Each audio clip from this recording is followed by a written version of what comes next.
গ্রামে হায়না ঢুকে পড়েছে আবার। এ তো বাঘ। এ তো সেই হায়নাটা। এই রাস্তায় কালকে বাঘটা ঢুকেছিল।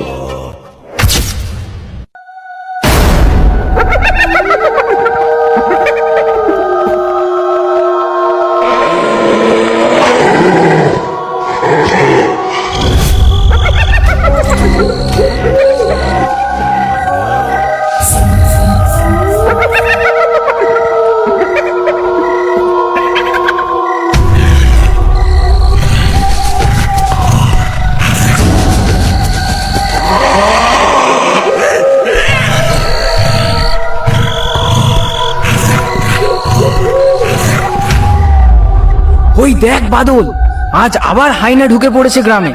পালা পালা।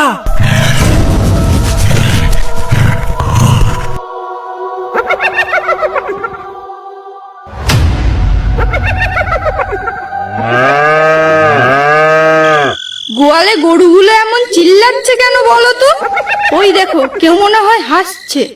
চোর ঢুকেছে মনে হয় গোয়াল ঘরে, বুঝলে, আমাদের গরুটাকে চুরি করতে। তুমি যাও তো একবার দেখে এসো তো।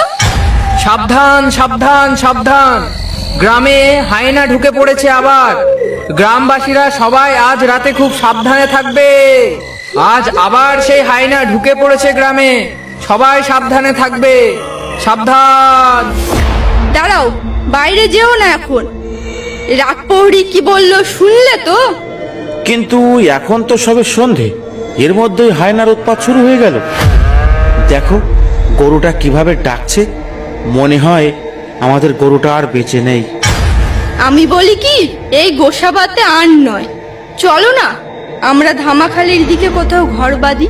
আমার না তোমাকে নিয়ে খুব চিন্তা হয়। এমনিতেই সুন্দরবন বাঘের দেশ, তারপর আবার হায়নার উৎপাত। আরে তুমি চুপ করো তো রিনা, আমি জন্মেছি সুন্দরবনে আর মরবো সুন্দরবনে। সুন্দরবন আমার মাতৃভূমি যে। তবুও শুনেছি বাঘের চেয়েও ভয়ঙ্কর ভাবে মানুষকে মারে ওই হায়নাতে, গায়ের চামড়া ছিঁড়ে ছিঁড়ে খায়। হ্যাঁ, এটা তুমি ঠিক বলেছ রিনা।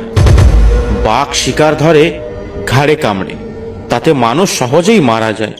কিন্তু হায়না মানুষকে বাঁচিয়ে রেখে একটু একটু করে সারা শরীরের মাংস ছিঁড়ে খায়। দেবুদা, রতনকে রাস্তায় একা পেয়ে হায়নাটা টেনে নিয়ে গেছে মনোজদের বাগানে।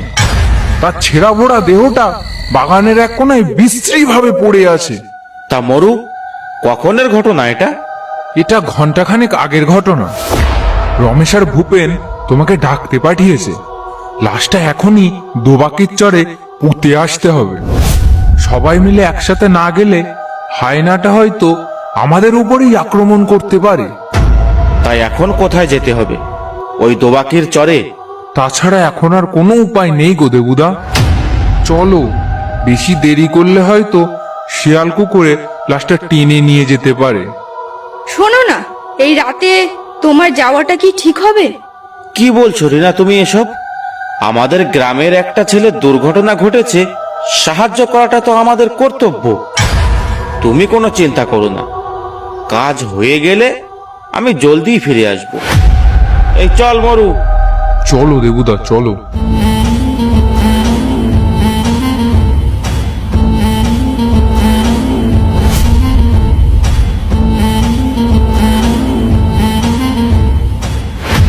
এই দাঁড়াও, কারা তোমরা? এই রাতের বেলা আমরা চেঁচিয়ে চেঁচিয়ে গলা ফাটিয়ে সবাইকে সাবধান করছি, আর তোমরা ঘর থেকে বাইরে এসেছো? তোমাদের তো দেখছি সাহস কম নয়। মরার পাকনা গজিয়েছে তাই না? হাতির পাঁচ পা দেখেছো? যাও ঘরে যাও। কি আর বলবো তোমাদের দাদা, এই বিপদের মধ্যে বেরিয়েছি কি আর সাধে।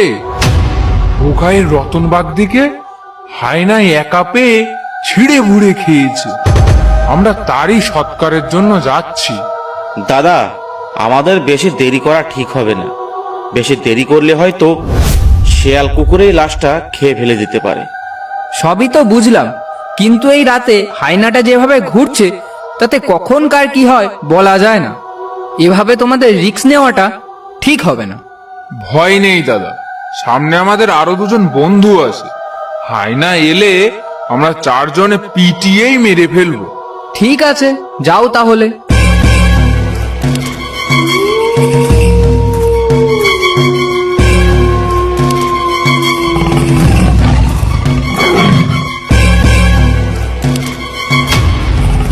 রতনের লাশটা তো এখানেই ছিল। কি যেন একটা চলে গেল লেজ নাড়তে নাড়তে, দেখলি? আর ভূপেন আর রমেশ কোথায়? ওরা দুজনে তো এখানেই দাঁড়িয়েছিল। ওসব বাদ দে, তুই লাঠিটা শক্ত করে ধর আর চল আমার পিছন পেছন গিয়ে দেখি ওটা কোথায় গেল।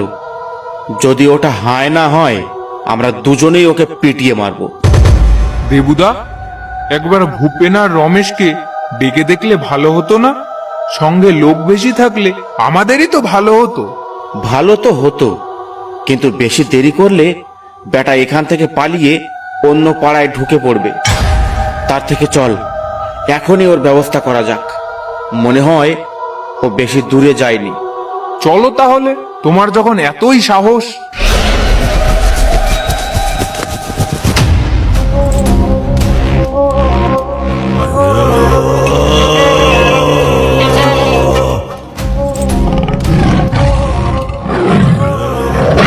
পালাও পালাও দেবুদা, পালাও। কি হলো? মরু পালিয়ে গেল কেন? সর্বনাশ, এ তো বাঘ। হায়না খুঁজতে এসে শেষে বাঘের পাল্লায় পড়লাম। ওরে বাবারে!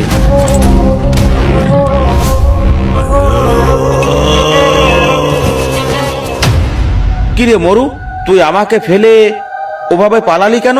যদি আমাকে আজ বাঘে খেয়ে ফেলতো? আরে দেবুদা, তার জন্যই তো আমরা সবাই মিলে যাচ্ছিলাম তোমাকে বাঁচাতে। তুই তো ভালো মানুষ না রে, বিপদের মধ্যে এভাবে ফেলে পালাস। তোর সঙ্গে আর কোনোদিন কোথাও যাব না, মরে গেলেও। আর ভূপেন, তোরা এতক্ষণ কোথায় ছিলি? আর বলো না দেবুদা, আমরা রতনের লাশের পাশেই দাঁড়িয়েছিলাম, কিন্তু হঠাৎ করে ওখানে একটা বাঘ চলে আসাতে তখন কি আর করব, লাশটা ফেলে পালানো ছাড়া আর তো কোনো উপায় দেখলাম না। তাহলে এখন কি করবি? রতনকে তো বাঘটা মুখে করে নিয়ে পালিয়েছে। এতক্ষণ তার আর কিছু অবশিষ্ট নেই। ওই বাঘের থেকে দেহটা ছাড়াতে গেলেও কিছুই পাবো না। আমি বলি কি দেবুদা, কাল সকালে একবার মোড়লের সঙ্গে কথা বলে দেখলে হতো না? কিছু করা যায় কিনা? তাহলে এখন যাও, যে যার বাড়ি যাও।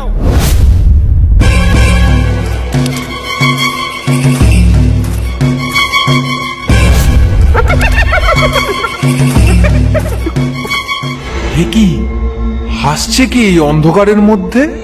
আবার ভূত টুত নয় তো?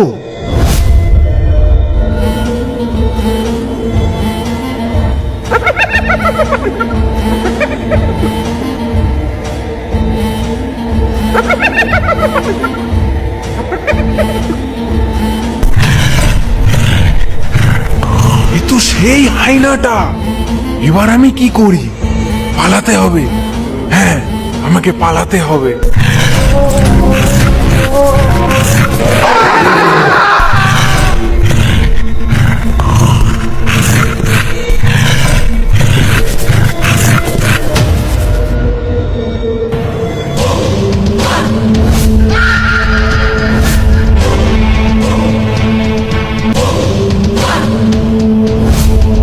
এ কি সকাল সকাল এখানে এত লোক কিসের?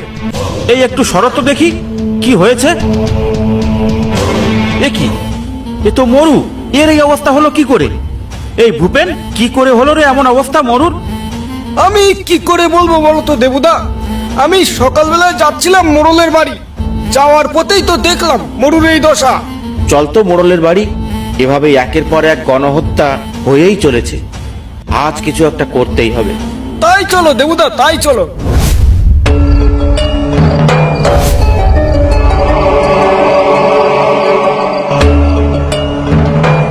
তোরা এসে গেছিস? আমি আর রমেশ সকাল থেকে তোদের জন্য অপেক্ষা করছি। আর কালকের কথা সবই আমি শুনলাম। মরু কোথায় রে? মরু তো এখনো এলো না। মরু আর আসবে না। তুমি কালকের কথা তো সবই শুনলে, আর আজকের কথা কিছু শুনলে? কেন, আজ আবার কি হয়েছে? আর মরু আসবেই বা না কেন? বেটা কি শ্বশুর বাড়ি গেছে ভয়ে? মরু আর বেঁচে নেই গো মোড়ল মশাই।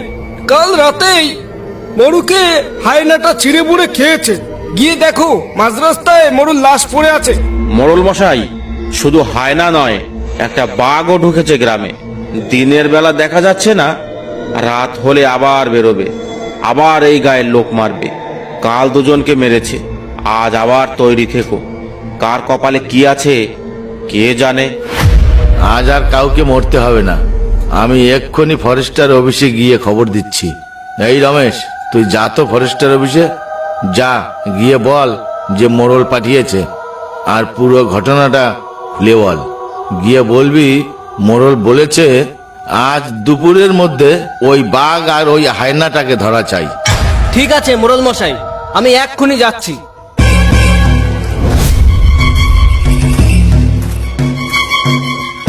নবীন বাবু, খবর এসেছে গ্রামের উত্তর দিকে একটা হায়না ঢুকে পড়েছে। তুমি চলো আমার সঙ্গে। স্যার, স্যার, আমাকে মোড়ল মশাই পাঠিয়েছে। গ্রামে হায়না ঢুকেছে, আর সেটাকে ধরার জন্য, তাই তো? স্যার, গ্রামে শুধু হায়না নয়, আরো একটা বাঘও ঢুকেছে। আর হায়নাতে কাল দুজন গ্রামের নিরীহ লোককে মেরেছে। মোড়ল বলেছে আজ দুপুরের মধ্যে ওই হায়না আর বাঘটাকে ধরতেই হবে। নবীন বাবু, বন্দুকটা নাও তো। চলো, সোজা মোড়লের বাড়ি চলো।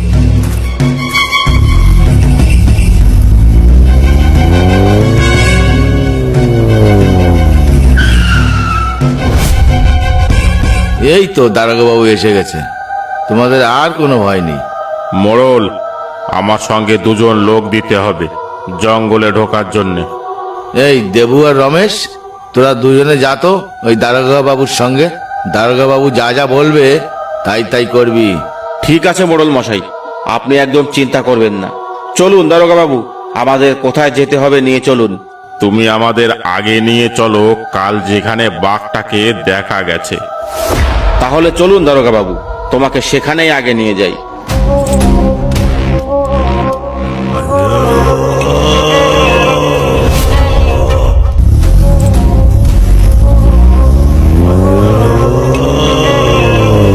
দাঁড়ান দাঁড়ান দারোগা বাবু, এই রাস্তায় কালকে বাঘটা ঢুকেছিল। আমরা তার পিছুও নিয়েছিলাম, কিন্তু ভয়ে কিছু বলতে পারিনি। নবীন, বন্দুক লোড করো, আর তুমি আগে আগে চলো।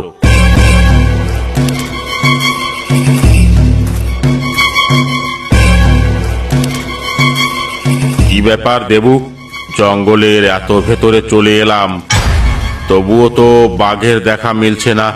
তুমি কি কাল ঠিক দেখেছিলে? আর কিছু বলতে হবে স্যার?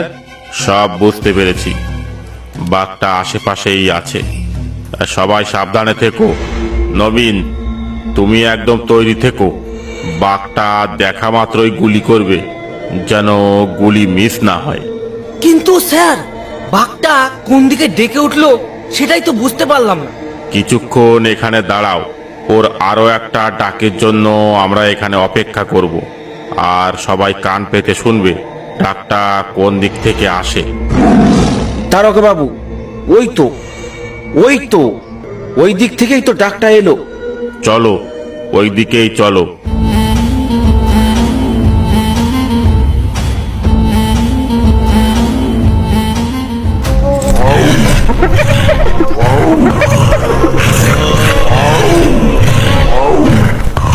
দেখুন দারোগা বাবু, দেখুন, বাঘটা এমনি এমনি ডাকছিল না, ওই হায়নাটাকে দেখেই বাঘটা ডাকছিল। নবীন সাবধান, একটাকে গুলি করলে আর একটা আমাদের উপর ঝাঁপিয়ে পড়বে। তুমি একদম গুলি করতে যেও না যেন। আমি একদম তৈরি স্যার, আপনি কোনো চিন্তা করবেন না স্যার। আমাদের ওরা দেখে ফেললে বাঘ আর হায়না দুজন মিলেই আমাদের উপরে হামলা করবে। ওরে বাবা রে, আজ নির্ঘাত মৃত্যু। আমরা কেউ বাঁচবো না এই হায়না আর বাঘের কবল থেকে। তোমরা কেউ ভয় পেও না, কোনো ঝোপের আড়ালে বা গাছের পেছনে লুকিয়ে পড়ো। আর দেখো, এই যুদ্ধে কে জেতে, যে জিতবে তাকেই আমরা গুলি করব। এবার যাও, লুকিয়ে পড়ো।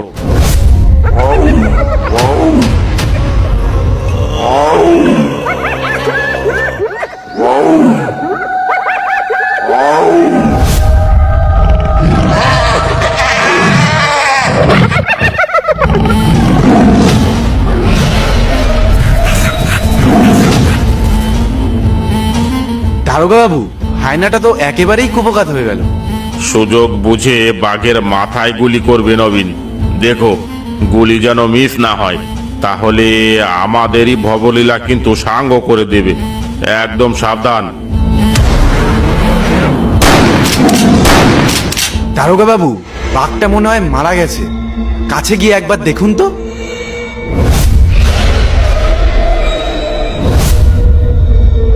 এবার কি করবে দারোগা বাবু? বাঘটা এখানেই থাক।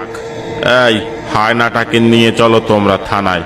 আর এই বাঘটার জন্য থানায় গিয়ে আমি গাড়ি পাঠাচ্ছি। এ বাঘটাকে তোমরা দুজনে মিলে তুলতেই পারবে না। ঠিক আছে বাবু, আপনারা আগে আগে যান, আমরা হায়নাটা নিয়ে থানায় যাচ্ছি। ঠিক আছে, এসো তাহলে।